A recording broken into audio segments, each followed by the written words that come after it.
Intégral Placement, l'émission 100% placement sur BFM Business. À la une de l'actualité entreprise ce matin, il y a notamment Sanofi. Le groupe profite d'un revers d'un de ses concurrents aux États-Unis. Le titre est en tête du CAC, plus 4,17%.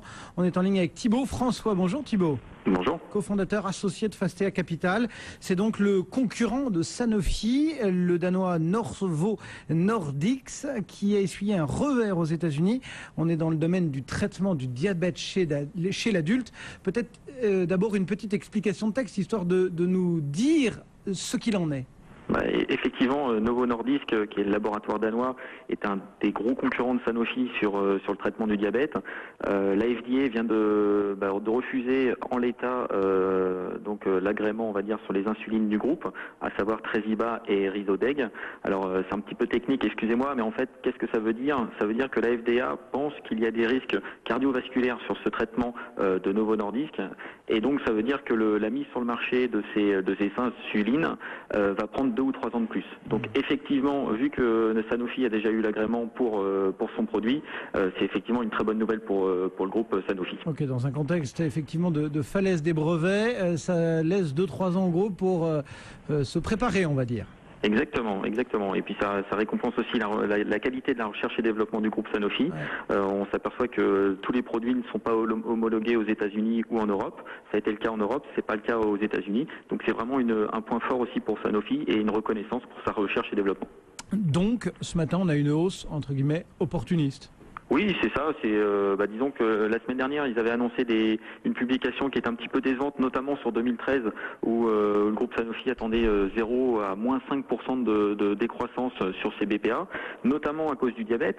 Ils avaient fait une belle croissance au niveau du diabète, 27% sur l'année 2012. Sur l'année 2013, ils s'attendaient à avoir un petit peu plus de concurrence, notamment aux États-Unis, notamment avec les produits de Novo Nordisk. Donc c'est plutôt une bonne nouvelle, c'est-à-dire que au lieu d'avoir une faible croissance sur 2013, notamment sur le diabète, on va avoir une croissance qui va être revue en hausse parce que le concurrent n'est plus là. Donc c'est plutôt une bonne nouvelle pour le groupe Sanofi. Et je rappelle que l'activité diabète, c'est pratiquement 20% de la valeur du groupe Sanofi, donc ce n'est pas rien. Et c'est vraiment une bonne nouvelle sur le fond pour Sanofi. Du coup, on est plutôt favorable à Sanofi et à la pharma au sens large ou ? La pharma au sens large, c'est plus compliqué. Par contre, Sanofi a clairement beaucoup d'atouts pour elle.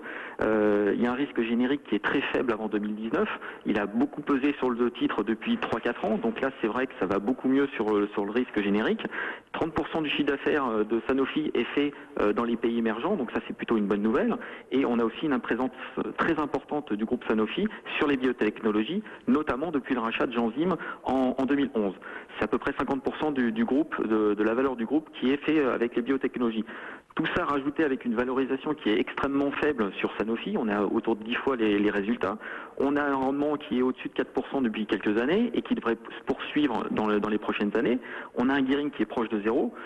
Une croissance de résultats et de chiffre d'affaires qui est impressionnante depuis quelques années et qui va se poursuivre aussi sur les prochaines années. C'est un plaidoyer pour Sanofi, quoi. Exactement. C'est-à-dire qu'il y a peu de choses qui sont en défaveur de Sanofi aujourd'hui. Et je dirais même que pour les particuliers qui ont un petit peu déserté la bourse ces dernières années, je pense que c'est tout à fait le genre de valeur qu'il leur faut pour reprendre confiance et revenir en bourse aujourd'hui. Et bien voilà, Sanofi qui prend 4,21% ce matin à 71,95 avec donc ce revers enregistré par Novo Nordisk qui était aux États-Unis donc dans le domaine du diabète. Merci beaucoup Thibaut François donc depuis Fastea Capital. Et le CAC 40, lui, qui est en hausse de 0,46%, l'indice parisien à 3666 points, du vert un petit peu moins franc sur les autres places européennes, 0,18% de hausse seulement pour l'Eurostock 50 et quelques places qui font encore grise mine, c'est le cas de Madrid, notamment moins 0,32%. À l'instant même, la plus forte hausse, donc Sanofi, on en parlait, plus 4,24%, derrière on trouve EDF et GDF Suez qui gagnent respectivement 1,77 et 0,8%.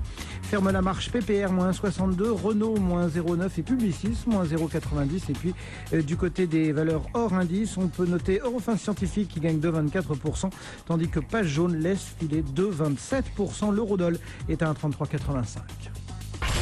BFM Business, Intégral Placement.